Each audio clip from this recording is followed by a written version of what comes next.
मैं समझता हूँ कि एम्स में उन्होंने मरीजों के और मरीजों के परिजनों का जिस हालत में रहते हैं उसका निरीक्षण किया, उससे दुख साझा किया। इसी तरह रिठाला में जाके उन्होंने जो गंदगी थी, जो नाले थे, जिस तरीके से निर्माण हुआ और निर्माण जिस तरीके से ध्वस्त हो गया और जो नरकीय जीवन लोग जी रहे हैं उनके लिए गए। इसी तरीके से राहुल जी अब सीधा संपर्क में और लोगों की परेशानियों के पिछले 4-5 साल से आप देखोगे समाज के किसी भी वर्ग और कोई भी जो था, चाहे किसान की बात हो, चाहे मजदूर की बात हो, चाहे कोई और तरह के कार्य करने वाला हो, उनकी सबकी समस्याओं को जो है समझ के उनको उठाने का वो उन्होंने प्रयत्न किया है। और उसी का नतीजा है कि केंद्र सरकार आज कल उनके ऊपर सबसे ज्यादा मुखर होके प्रहार करती है, बेबुनियाद जो है आरोप लगाती है और दुष्प्रचार करने का कोशिश करती है। मैं समझता हूँ कि राहुल जी आज जनता की जो नब्ज है और जनता की जो दिक्कत है, चाहे वो महंगाई की बात है, चाहे प्रदूषण की बात है, सबको मुखर तरीके से विपक्ष नेता और कांग्रेस नेता होने के नाते बड़े प्रमुखता से उठा रहे हैं। कहूंगा कि सबसे पहले तो लोगों को यकीन ही नहीं हुआ, क्योंकि हरियाणा में जनमानस ने मन बना रखा था कि कांग्रेस को सत्ता में आएगी, लेकिन जो है जनादेश कुछ और ही निकला। अभी भी जो कहीं ईवीएम की बात आती है, कहीं इलेक्शन कमीशन ऑफ इंडिया की निष्पक्षता से चुनाव कराने के ऊपर सवालिया निशान उठे पड़े हैं।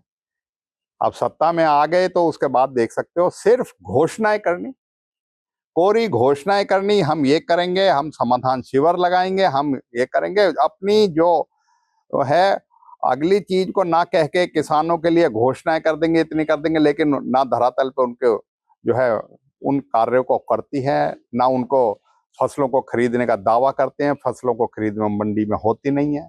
किसी तरह की जो सुविधाएं जनमानस को मिलनी चाहिए उनको नहीं होती, सिर्फ घोषणाएं होती हैं। और जो परियोजनाएं पीछे चल रही थी उन परियोजनाओं को रोकने का काम किया। और मैं समझता हूं कि चुनाव के बाद कोई भी ऐसा परियोजना नहीं करी। और आज इन्होंने एक इस तरह की जो पटवारियों के ऊपर भ्रष्टाचार की वो लगाई है। भ्रष्टाचार तो इनके उसमें है। आज इनके अध्यक्ष के ऊपर जो है बलात्कार का आरोप लगा पड़ा है। क्या नैतिकता नहीं बनती कि उनको इस्तीफा दे देना चाहिए उस चीज के लिए?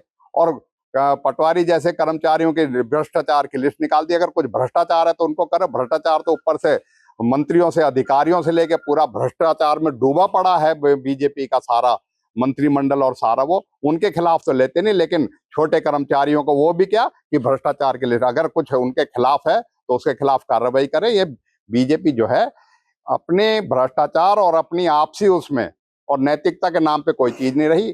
कोई इनको अधिकार नहीं है किसी चीज के कि भ्रष्टाचार के ऊपर बात करने का, क्योंकि ये खुद ही भ्रष्ट है और इनका सारा तंत्र भ्रष्ट है, भ्रष्टाचार में डूबा पड़ा है। और जब नैतिकता नहीं बची तो इनके दूसरों के बारे में कहने का अधिकार भी ये खो चुके हैं। इस बार किंग मेकर की भूमिका निभाई। नहीं, मैं समझता हूं कि 2007 से ये प्रक्रिया शुरू हुई थी दिल्ली में राष्ट्रीय भारतीय कांग्रेस का मुख्यालय बनने का, और वो जाके अब बना है।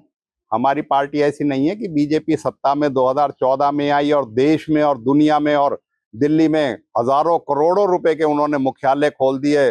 बीजेपी ने, आरएसएस ने, ये तो बड़ी 15-17 साल की मेहनत के बाद ये मुख्यालय मिला है। नई ऊर्जा मिलेगी, हम सोचते हैं सकारात्मक। और कांग्रेस अपनी जो एक राजनीति कर रही है देश के हित के लिए और जो उनका एक दृष्टिकोण है देश के लिए, वही दृष्टिकोण देश की प्रगति का है, विकास का। हम समझते हैं खड़गे जी, राहुल जी के नेतृत्व में कांग्रेस नई मुख्यालय से नई ऊर्जा लेके, नई उमंग लेके और कांग्रेस जनों में एक नई जो है ऊर्जा का काम करेगी। और बहुत जल्दी जो है कांग्रेस अपने कार्यक्रम देश में, चाहे किसी भी समाज के हों, चाहे संविधान को बचाने को हो, चाहे लोकतंत्र प्रजातंत्र को बचाने को, उनको चलाने का काम करेगी। और हम इस मौके पे यही कहेंगे कि कांग्रेस जन जो है मिलके आगे बढ़ने का और अगले जो लड़ाई है, जो लोकतंत्र को बचाने की, संविधान को बचाने की, उसके लिए कांग्रेस जन मिलके जो है लड़ाई को लड़े।